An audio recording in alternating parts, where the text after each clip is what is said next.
Hey guys, I'm Robin. Welcome back to Enjoying School at Home. I have 5 kids, 6 and under, and today I'm excited to share my lesson plans for this summer. They are not school lesson plans, so if you are interested, please hit the subscribe button and join me on my parenting journey of trial and error and enjoying school at home.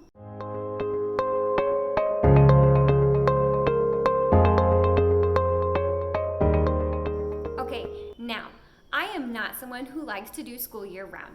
As a former teacher, I like to have my rest time during the summer breaks, and so that's not what this is about. We are not doing reading and writing and math lessons. We are focusing on the subjects that wouldn't normally come up during our regular school year. And there's definitely a few of those topics that my kids could use that aren't part of our school year curriculum. So we have about 11 weeks off in the summer.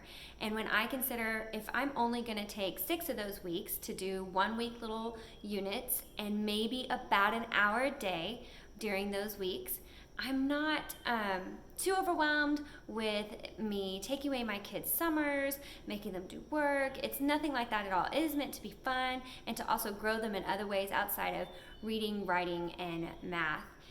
It also still leaves plenty of room for our summer schedule and play dates and pool time. So what are we going to be doing this summer?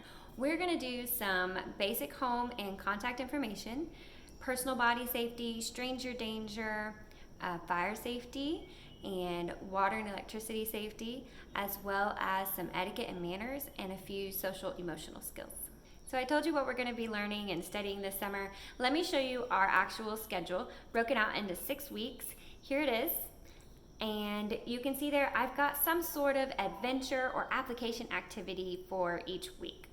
For the fire safety, we're going to do a fire drill with Dad at the end of the week. For water and electricity, we're going to have some sort of cooking activity with the kitchen and cooking safety. Week 3 is a plants activity or nature hunts.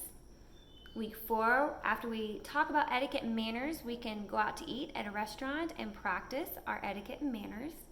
Week 5, that one is a little more personal since we're talking about bodies, privacy, and stranger danger. So we're gonna have some one-on-one date nights with mom or dad. We'll probably have a mommy-daughter night and a daddy-son night to just go one-on-one and have more space to talk with just each child individually. And then week 6, social emotional skills, we'll probably tie it up with some arts and crafts, some sort of recognition chart and celebration at the end. So what is in each unit? I kind of set them up all the same so we have sort of a routine or pattern to follow.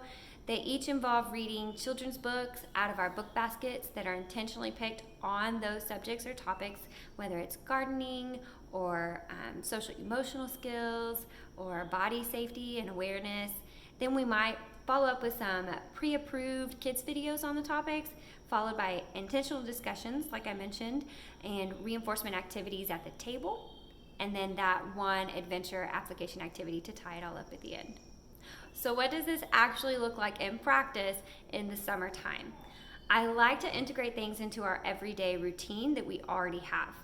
So for example, the reading books and discussions on around the topics will take place during our morning circle time when we either at breakfast or after breakfast when we sit down and pray together.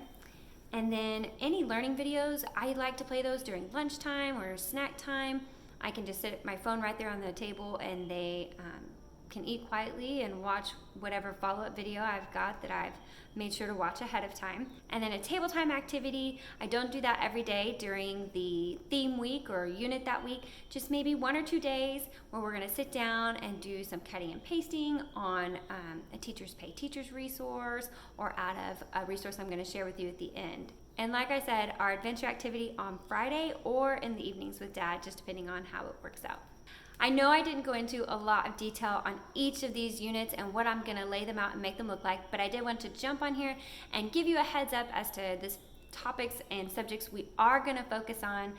6 weeks and theming out the week with some sort of growth opportunity or learning opportunity with your kids that doesn't come up in the normal school year. I may not cover 100% of everything that I have planned, but I decide at the beginning of the summer or whatever I'm working on that I'm gonna give myself grace and forgive myself if I only get 75% or if I only get 50% done, then that's still better than me not attempting at all to do these things with my kids. And I also have learned that it may not apply to anyone else, but I know for me, when I can forgive myself at the beginning, then I have the freedom to just enjoy that time with my kids and not worry about checking off the list for all the things, that I did all the things and I got it all done, because that's not really what it's about anyways. 2 resources that I want to leave you with are a few Teachers Pay Teachers items that I liked and have purchased. I will link those at the bottom in the video notes, so please check those out, as well as the Good and the Beautiful has a safety course under their science curriculums. I found it to be very inexpensive. I could print it off at home, and it's very flexible, and that I can use the parts that I want to use and kind of skip over some stuff that maybe doesn't apply to us, such as earthquakes. And I will link those in the video notes as well. Thank you for watching, and hope everybody has a great day. Please subscribe if you enjoyed this video.